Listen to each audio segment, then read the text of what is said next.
Welcome back, guys. Today we are talking about how to avoid overeating and how to stop the cycle of overeating or binge eating and keep more of a healthy balance. So before we get started, like this video and subscribe to my channel if you like content on health, nutrition, and lifestyle. And let's get started. Hold myself to a chord, waiting for the day that you come back to me. Okay, so we're going to be talking about first how and when we eat, and then we're going to talk about what we're eating to help aid in preventing overeating and binge eating. So first, how and when we're eating. So number one is you want to make sure that you're eating in some type of window. So you're not just eating from like 6 o'clock in the morning to like 1 o'clock in the morning at night, like when you're going to bed.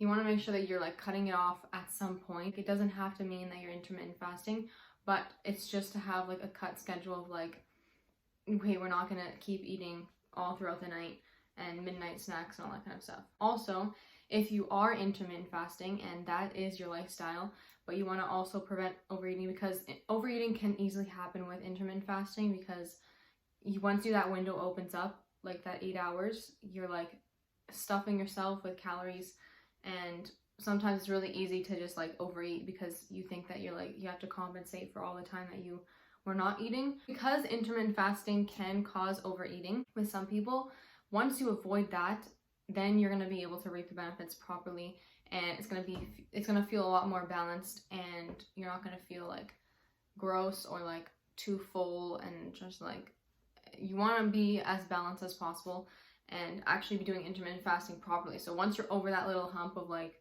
overeating, then you're good, and the benefits of intermittent fasting are going to be coming, and blah, blah, blah. So when you're in the eating period, the 8 hours, that is where your awareness should come in, and you should be aware of if you're overeating or not. And then the rest of the tips that I'm going to be sharing with you guys today will kind of help you if you experience those symptoms. But I do want to mention that intermittent fasting, although it can cause overeating for some people, it does have a lot of great benefits at the same time. So stabilizing your blood sugar levels, helps brain focus, repairing the rest of the body when you're fasting, because then if your body's energy is not focused in the digestive system, then the blood can flow to other parts of the body, and you can like be repairing other sites of infection, or other sites of concern, and your body's more, I guess, distributed. Like, instead of you just being all focused on digestion, your body's able to bring focus to other areas of the body. You get what I mean?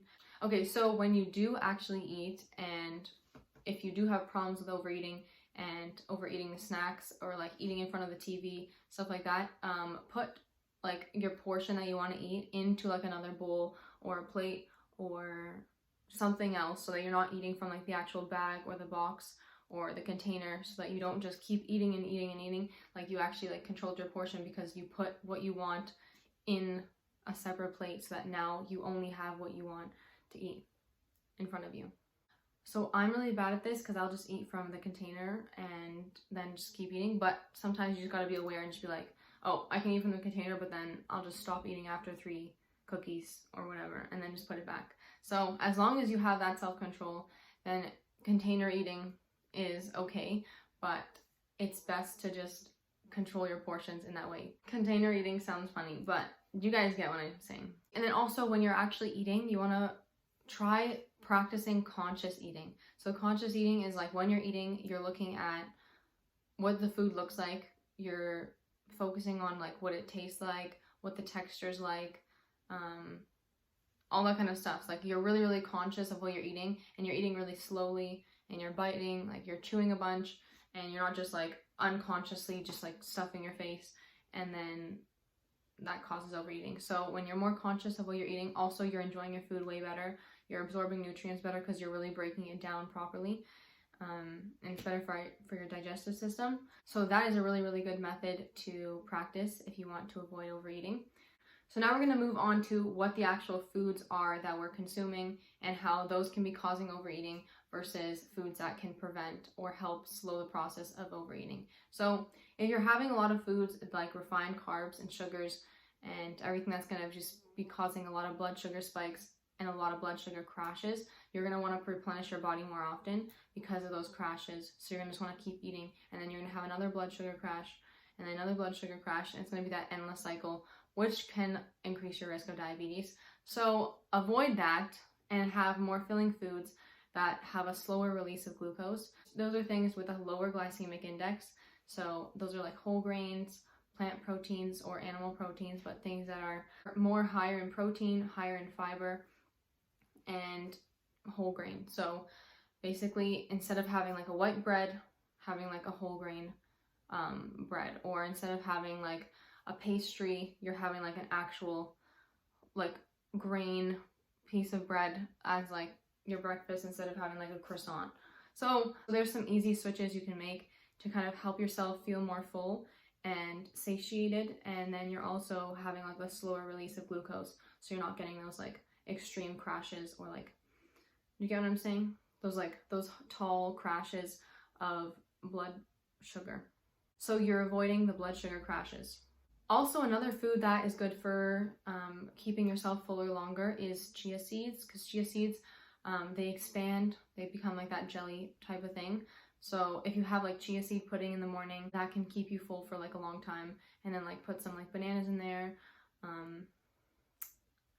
some granola, stuff like that. So just to keep you full longer. And then chia seeds also have amazing other health benefits as well. So that's a really good idea. Okay, and then also you want to prep your meals beforehand. So instead of just coming home and being hungry and then overeating whatever like you find, if you prep your meals beforehand and they're already in containers, or if you already know exactly what you're doing on the stove and like what you're making, then it's a lot easier to prevent overeating, because you know what you're eating. You're not going to eat snacks because you know you actually have a meal prepared for you, or a meal ready to go, like ready to be cooked.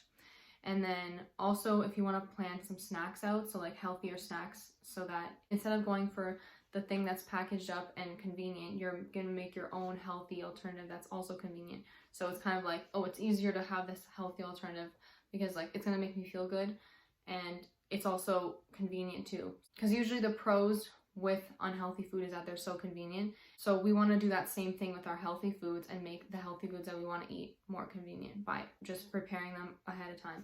So you could literally, like, if you buy a bunch of strawberries on the beginning of the week, wash them and cut them up so that they're in a container and they're ready for you, and then you can just have them throughout the week like that. Instead of like, if you want strawberries or if you want cookies, you're like, oh, well, with the cookies I can just eat them, and then with the strawberries I have to wash them and take off like the little not stem, you know what I'm talking about. But either way, if you look at the healthier option as like a less convenient option, and like it's more tedious and more work, then you're not going to want to have it, or you're going to have less motivation to do all that work to get those to get to the like final product.